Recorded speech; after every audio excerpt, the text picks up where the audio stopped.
feel like you're like a matchmaker in that way? I am definitely a beer matchmaker. I've gotten pretty good at it. You come up, give me a couple of hints, I can kind of get you where you want to be. It seems to me that your MO is get an incredible job with amazing experience, learn as much as you can, and then it's like you can't stop learning. Is that a problem for you? It's important. It's important. When you're talking Quad Cities craft beer locations and you're in the downtown Moline area, of course you're talking about Pour Brothers Craft Taproom. This is Matt. Matt, what do you do around here? I'm one of the owners. No kidding. Yes. So I know because a million years ago, when Brewed was a much younger show and I was a much younger host, we went to the location that's down in Peoria. Yep. Like Peoria Heights, right? Am I remembering that correctly? That's our original location, and I think you met Rob and Nate. We did. Yes. And I remember thinking this is such a smart concept. It's like frozen yogurt, but for delicious craft beer. Absolutely. And then they opened up another location, and then another location, and this is that third location? We are the third location. So help me understand what Pour Brothers Craft Taproom is. Pour Bros Craft Taproom is a spot where you can come and experiment. We've got 28 self-pouring taps, wine, mead, cider, beer, seltzer. We have a craft root beer right now, and everything's by the 10th of an ounce. So it takes away that scariness of, I'm going to order a 16-ounce craft beer that I have no idea what it is. You can have a half ounce, you can have a little bit more, but enjoy what you want when you want. So the idea is this is a place with all of these choices where if you don't fall in love immediately, you're not making a commitment. Right, you're not stuck with a $16 beer you don't like. And I know, when you go to breweries and you ask for a taste, they can give you a taste, and you should do that if you have any questions about the beer. But here, because of the scale of what you have, there's just so much to choose from.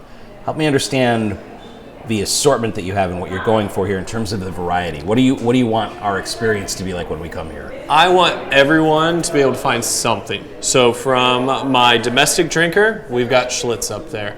The wine drinker, the mead drinker, or just somebody who wants to try something different. So tonight we've got one that is pickle flavored. And tonight we're here just before a tap takeover. Yeah, so we've decided to kind of take the tap takeover and put it upside down on its head. So bring the brewery to us. So Noon Whistle Brewing's here. They've got a representative. It's a class we call Pour Bros Academy. Everybody pays $20. That pays for their samples. And then they're going to be guided through what each beer is, why it is what it is, and start to either learn or ask questions, just kind of experiment, but hear it directly from the brewery itself. How often does this take place, and how many different breweries have you done this with? We've done 5 so far, okay. And we do it once a month, and it's been a blast. So every month, $20 gets you in. You get to meet the people from the brewery and sample what they have on tap. Yep, we say it's the story behind the brew.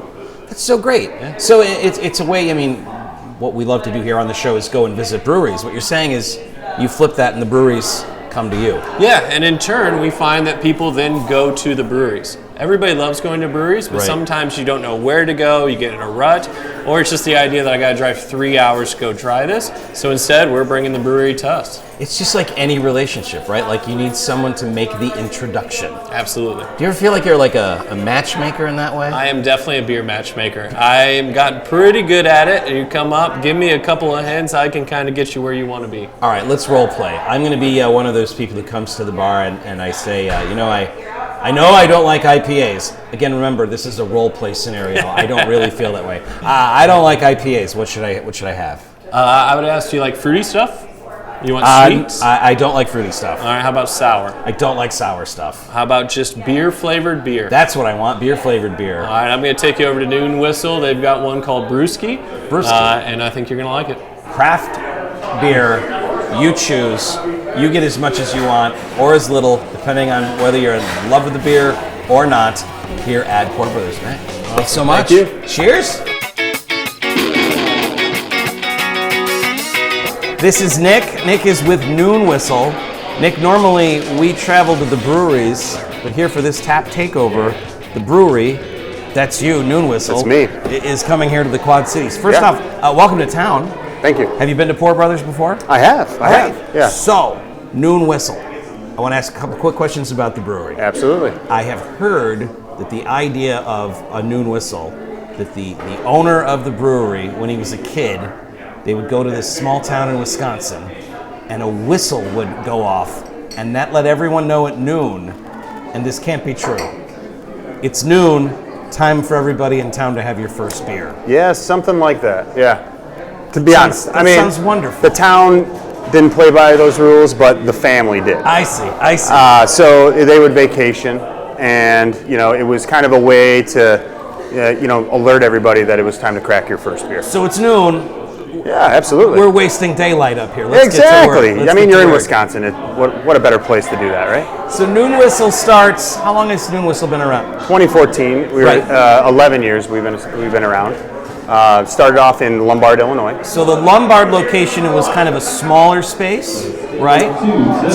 Very, very small space. Maybe 5,000 square feet total. And people would not shut up about how good the beer was.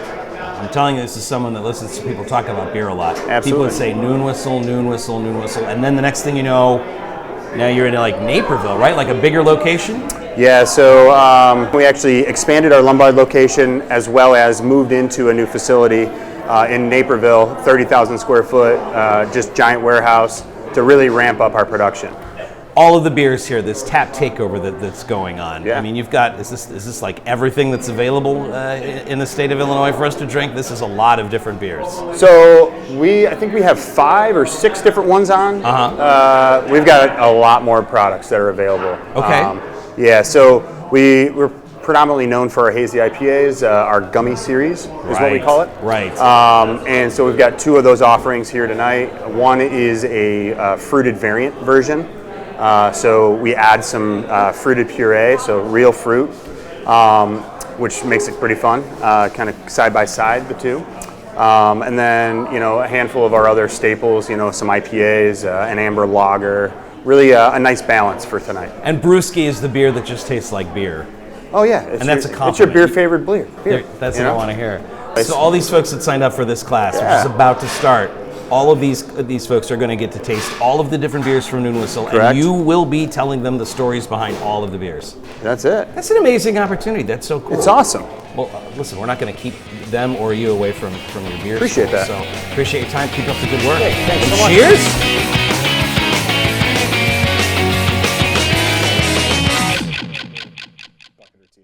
I'm relieved to hear you.